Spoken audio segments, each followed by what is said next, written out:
আসসালামু আলাইকুম। সবাইকে জানাচ্ছি দুপুরের শুভেচ্ছা। কেমন আছেন সবাই?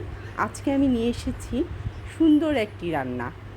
আমরা সাধারণত মুরগির লটর-পটর ভুনা করে থাকি। আজকে আমি লাউ দিয়ে মুরগির লটর-পটর রান্না করব।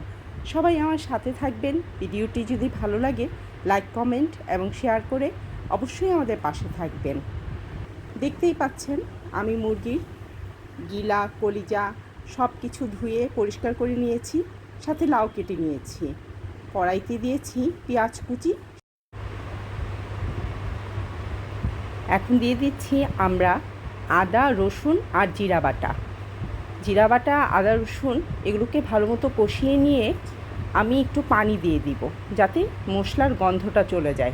তারপর আমি মশলাটাকে ভালো মতো মিক্সড করে আমি যে গুঁড়ো মশলাগুলো নিয়েছি, লবণ, হলুদের গুঁড়া, ধনিয়া গুঁড়া, জিরা গুঁড়া, সেগুলো আমি কড়াইতে দিয়ে দিলাম। মশলাগুলো কষানোর পরে আমি লটর-পটরগুলো দিয়ে দিচ্ছি। তারপর লটর-পটরগুলো ভালো মতো কষাতে হবে। লটর-পটরগুলো 5 মিনিট আমি কষাবো। আপনারা কোন জেলা থেকে দেখছেন কমেন্ট করে জানাবেন। আর লটর-পটরকে আপনারা কে কী নামে ডাকেন সেটাও কিন্তু জানাতে ভুলবেন না। আমার যখন লটর-পটরগুলো ভালো মতো কষানো হয়ে যাবে তখন আমি কেটে রাখা লাউগুলো দিয়ে দিচ্ছি।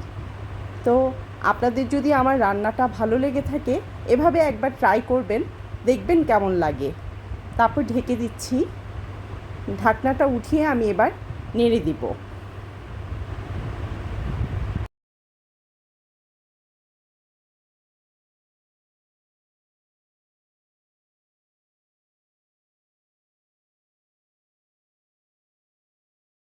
লাউগুলো ভালো মতো নেড়েচেড়ে আমি ঢাকনা দিয়ে ঢেকে দিচ্ছি 10 মিনিটের জন্য। 10 মিনিট পরে আমি ঢাকনা তুলে দেখছি কী অবস্থা।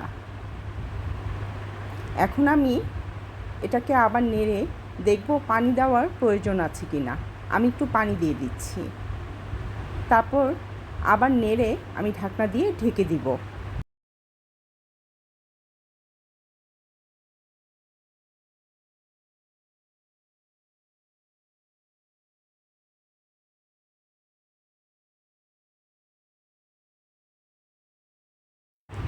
আমি এখন একটু পরপর ঢাকনা খুলে দেখব নেড়েচেড়ে রান্নাটি কোন পর্যায়ে আছে। আপনারা কি এভাবে করে কখনো রেঁধেছেন?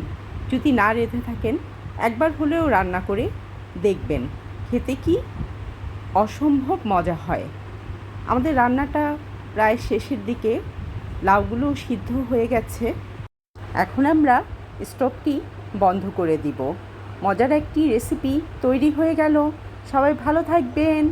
আল্লাহ হাফেজ।